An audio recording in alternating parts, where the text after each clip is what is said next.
Pito ka mga pulong nga gilawag ni Jesucristo dito sa cross samtang siya gilansang. Akong i-deliver karon ang ikaupat nga pulong. Makita sa Matthew 27 verse 46. Nga nagaingon, ug sa haduol na ang ikasyam katakna, misinggit si Jesus sa usa ka makusog na tingog nga nagaingon, Eli, Eli, lama sabachthani. Nga kung hubaron, Diyos ko, nganong gibiyaan mo ako. That before pa niya na mga kaigsuunan, ang sa babaw ani nga text, sa verse 45 nga nagaingon, ug sukad sa ikaunong katakna, miabot ang kangit-ngit sa tibuok nga yuta hangtod sa ikasyam katakna. Mga alas 9 sa buntag, gikan si Jesus gilansa. Ug nagsugod ang kangit-ngit sa kalibutan, sugod alas 12 hangtod alas 3 hapon. Ug sa verse 46 mga kaigsuunan, sa kaninga time, grabe ang pag-antos ni Jesucristo. Dili na itong ma-imagine kung unsa iyang pag-antos. Grabe ang sitwasyon. Grabe ang na-feel, emotional and physical na kasakit mga kaigsuunan. Na-feel niya ang grabing kasakit dito sa krus. Tungod sa mga samad sa iyang lawas. According sa mga scientists, dila ra ang walay samad sa Ginoo. Kalaylay sa iyang lawas. Sa tayo nga gilansang siya. Ang kauhaw ug ang kamala sa iyang tutublan mga kaigsuunan. Tungod sa kainit sa adlaw. Sa karon mag-feel na mga kaigsuunan. Alas 7 pa lang or alas 6, mugwa ka, grabe na ang kainit. Si Jesucristo imagine na mga kaigsuunan. Alas 9 hangtod alas 3, pila ka oras ang gap sa Ginoo nga nagbaklay alsa niya ang cross hangtod dito sa Golgotha or sa land kung diin nahimutang ang iyang paglansang. Sa kanina tayo mga kaigsuunan na batyagan ni Jesucristo ang pag-antos sa kasakit o bilang anak na kaigsuunan na ngayon siya og tapang sa amahan nga nagaingon sa makusog na tingog, Eli, Eli, lama sabachthani. Kita mga kaigsuunan naka-feel ta or kita isip mo sa kaanak or kamo na agi man yun mo mga anak.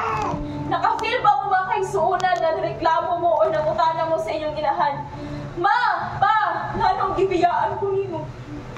Dili ko ka-relate ka, dili ko broken family mga kaigsuunan. Pero kung ibutang nimo ang imong kaugalingon, kung ikaw na ka sa posisyon sa broken family, mangutana ka, ma, nanong gibiyaan ko nimo. Kung dirita sa espirituhanon nga bahin na kaigsuunan, si Jesucristo, na siya og tabang sa Ginoo. Ipakita na Jesus sa iyang na-feel o iyang nabatsyagan mga kaigsuunan. Na-feel niya, gibiyaan siya sa amahan.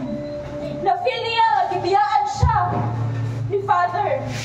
Since iyahang giangkon ang atong mga kasalanan. Amen. Ang atong mga kasalanan, imbis kita ang manubag, sige sa may nanubag si Jesucristo. Samtang gaanto si Jesus tungod sa sala sa kalibutan mga kaigsuunan, even siya mismo sa iyang kaugalingon, kabalo siya nga siya holy. Pero iyahang giangkon ang atong mga kasalanan. Naghilak siya. Na-feel niya ang pagbiya samahan for the first time, mga kaigsuunan. For the first time, na-feel niya na gibiyaan siya sa Ginoo. O bilang mga anak, bilang anak ng kaigsuunan, kinsa man ay ang pangayuan og tabang. Di ba wala? Si amahan lamang.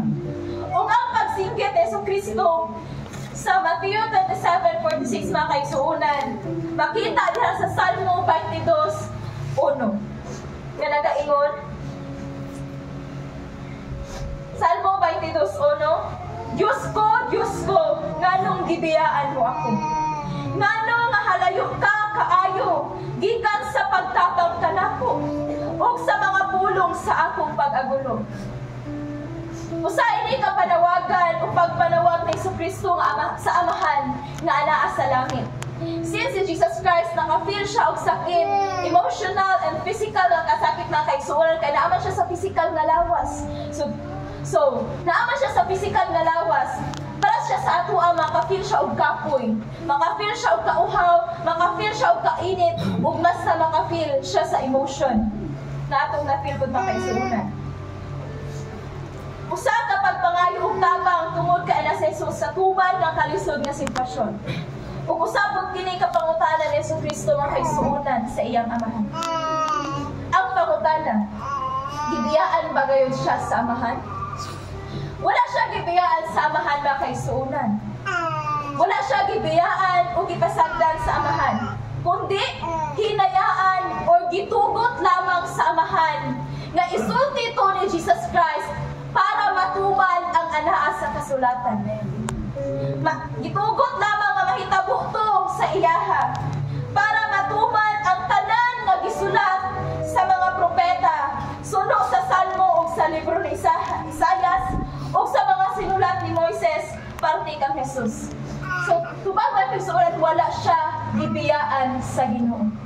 Kundi gituman lamang to o gilet lamang to nga mahitabo para matuman ang naa sa kasulatan. Ug atong nabalaan mga kaisunan nga sa pagsugod pa lang sa ministry, wala siya gibiyaan sa amahan.